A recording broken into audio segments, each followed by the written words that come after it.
आदरणीय भक्तजनों, सादर प्रणाम। हम आज श्री विदुर जी की, श्री नाभा जी के द्वारा विदुर जी की कथा को श्रवण करेंगे। विदुर जी पहले जन्म में श्री धर्मराज जी थे। मांडव्य ऋषि के श्राप से उनका जन्म एक शूद्राणी के घर में हुआ और वे जीवन पर्यंत धर्म को सुलझाने में ही उनका सारा जीवन व्यतीत हुआ। ओम श्री परमात्मने नमः। जय गणेश गिरिजासुवन मंगल मूल सुजान, विनय करें सुर नर मुनि, देहु अभय वरदान, देहु अभय वरदान। सरस्वती नमस्तुभ्यं वरदे कामरूपिणी, विश्वरूपी विशालाक्षी विद्यां सरस्वती। गुरुर्ब्रह्मा गुरुर्विष्णु गुरुर्देवो महेश्वर, गुरुर् साक्षात् परम ब्रह्मा तस्मै श्री गुरुवे नमः। श्री भक्तमाल में नाभा जी महाराज को कोटि कोटि प्रणाम। आदरणीय भक्तजनों, श्री विदुर जी महाराज को मांडव्य ऋषि का श्राप लग गया था। हुआ यूं कि एक समय एक राजा के वहां से कुछ चोर चोरी करके जा रहे थे। राजा के खजाने में से धन चुरा करके ले गए।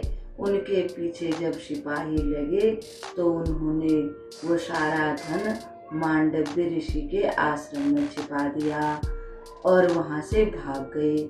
जब राजा के सिपाहियों ने देखा कि ये आश्रम की तरफ जा रहे हैं और वे वहीं पर आए, उनको धन तो मिल गया और मांडव्य ऋषि उस समय ध्यानस्थ थे, यानी कि वो ध्यान मग्न थे, उनकी समाधि लगी हुई थी।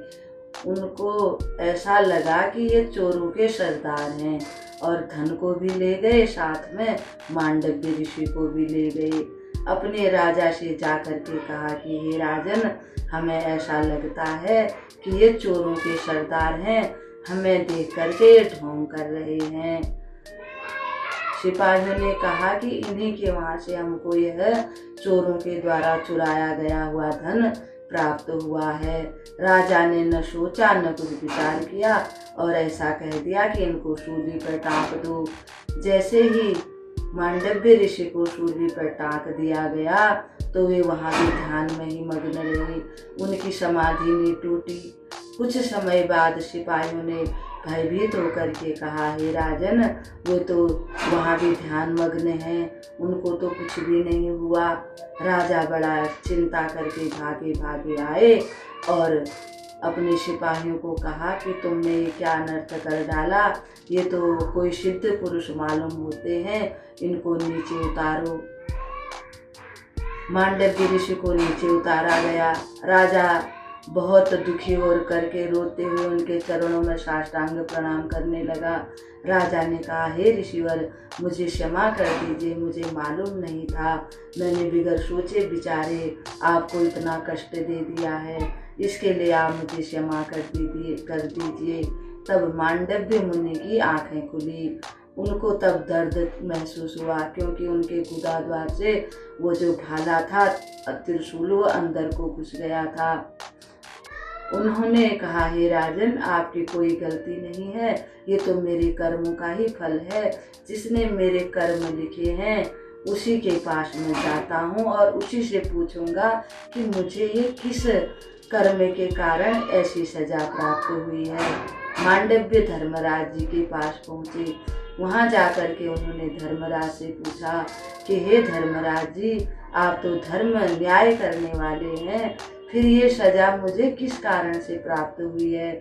मेरी जानकारी में मैंने अभी तक कोई ऐसा पाप नहीं किया है जिससे कि मैं इतनी बड़ी सजा का अधिकारी हूँ।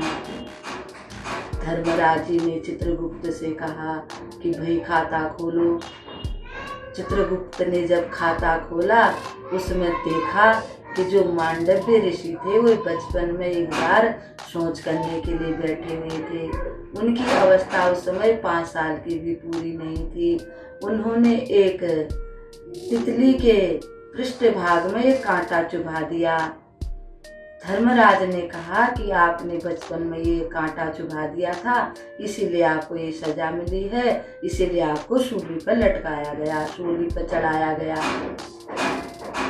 मांडव्य मुनि को बड़ा क्रोध आ गया। उन्होंने कहा कि सभी शास्त्रों में यह वर्णन है कि 5 साल की अवस्था तक बच्चे को कुछ भी करता है उसको किसी प्रकार की भी सजा नहीं दी जानी चाहिए, क्योंकि वह बालक अबोध होता है, उसे अच्छे और बुरे का ज्ञान नहीं होता है।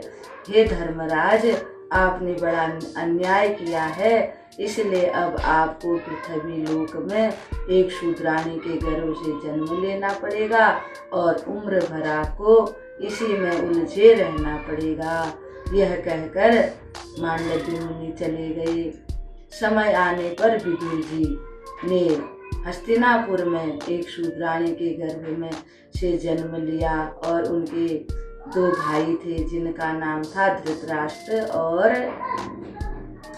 पांडु। वे पांडु के धृतराष्ट्र के छोटे भाई कहे गए और वे पांडु के महामंत्री भी बने। समय आने पर धीरे धीरे एक समय ऐसा आ गया कि धृतराष्ट्र राजा बन गए और दुर्योधन को युवराज बना दिया गया।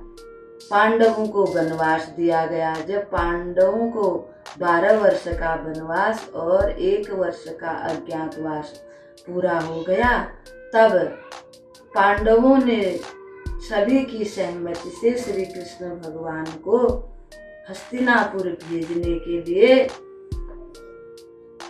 कहा।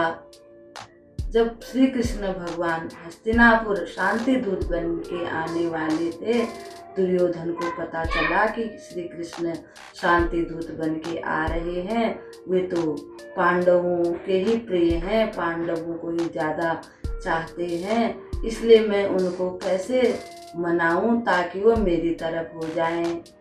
दुर्योधन ने हस्तिनापुर को खूब उनके स्वागत के लिए खूब सजाया और बड़े अच्छे अच्छे भोजन बनाए। श्री कृष्ण भगवान को भोजन के लिए निमंत्रण दिया और कहने लगा कि हे श्री कृष्ण भगवान, हे श्री कृष्ण वासुदेव, आप मेरे साथ भोजन कीजिए। श्री कृष्ण भगवान ने कहा कि भोजन तब किया जाता है या तो कोई बहुत प्रेम से भोजन कराए, आप तो मुझे प्रेम से भोजन नहीं करा रहे हैं, या आदमी बहुत भूखा हो तब, या फिर कोई खास मित्र हो। इन 3 लक्षणों में भोजन किया जाता है, इनमें से आपके अंदर एक भी गुण नहीं है। यह कह करके श्री कृष्ण भगवान वहाँ से चले गए और वे विदुर जी की कुटिया में गए। उस समय विदुर जी कहीं बाहर गए हुए थे, विदुरानी अंदर स्नान कर रही थी। उन्होंने काका काका काका काकी करके जब आवाज़ लगाई, उनकी मधुर आवाज़ को सुनकर विदुरानी स्नान कर रही थी, ऐसे ही बाहर निकल आई। अपने उनको शरीर की शुद्ध भी नहीं रही।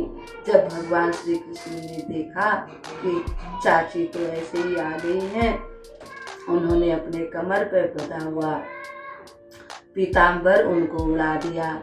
तब कहीं जाके विदुरानी को शुद्ध आई। फिर श्री कृष्ण भगवान को अंदर ले गई और वस्त्र पहन करके आई और भगवान को बिठाया। अब सोचने लगी भगवान को क्या खिलाऊं, कैसे भगवान को मैं कैसे जिमाऊं, क्या करूं। घर में केले रखे हुए थे, केले ही लेकर के आ गई और बड़े प्रेम से भगवान को केले का जो गूदा है उसे तो नीचे गिराती जाती है और जो छिलके हैं वो भगवान को खिलाती है। और भगवान भी बड़े प्रेम से केले के छिलके खा रहे हैं, उनको भी पता नहीं है कि मैं छिलका खा रहा हूँ या गूदा खा रहा हूँ। इतने में विदुर जी आ गए। विदुर जी ने देखा कि ये तो क्या करिए, तो बावली हुई पड़ी है, ये तो शुद्ध बुद्ध भी नहीं है, इसको ये कर क्या रही है। विदुरानी पे बड़े झल्लाए, कहने लगे तुम ये क्या कर रही हो, तुमने तो भगवान को छिलके खिला दिए। और विदुर जी खुद वहाँ से केले लेकर के भगवान को केले का गूदा खिलाने लगे। विदुरानी अत्यधिक दुखी हो गई। तब कृष्ण भगवान बड़ी प्रसन्नता से बोले, काका श्री, आपने काम तो बहुत अच्छा किया, परंतु जो स्वाद मुझे उन छिलकों में आ रहा था, केले के छिलकों में, वो स्वाद इन केलों में मुझे नहीं आ रहा है। इस प्रकार से जब भगवान बोले तो विदुर जी भी बड़े मुस्कुरा दिए। विदुरानी अत्यधिक दुखी हो गई कि मैं कहने लगी, मैंने इन हाथों से भगवान को छिलके खिला दिए, अपने प्यारे कृष्ण को छिलके खिला दिए, इन हाथों का मैं क्या करूँगी, इस हाथों को मैं काटे क्यों न डालूं। इस प्रकार से विदुरानी अत्यधिक दुखी हुई।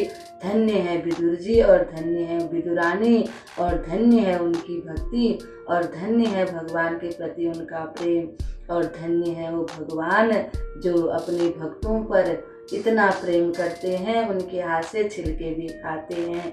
इसलिए भक्तजन एक बड़ा अच्छा भजन गाते हैं।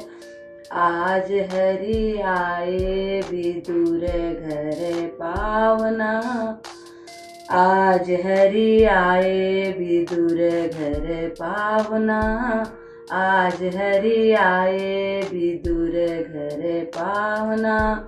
विदुर नहीं घर थी विदुरानी, विदुर नहीं घर थी विदुरानी, आवत देखे सारंग पानी, आवत देखे सारंग पानी, मन में अति सुख पावना, आज हरि आए विदुर घर पावना, आज हरि आए विदुर घर पावना, आज हरि आए विदुर घर पावना।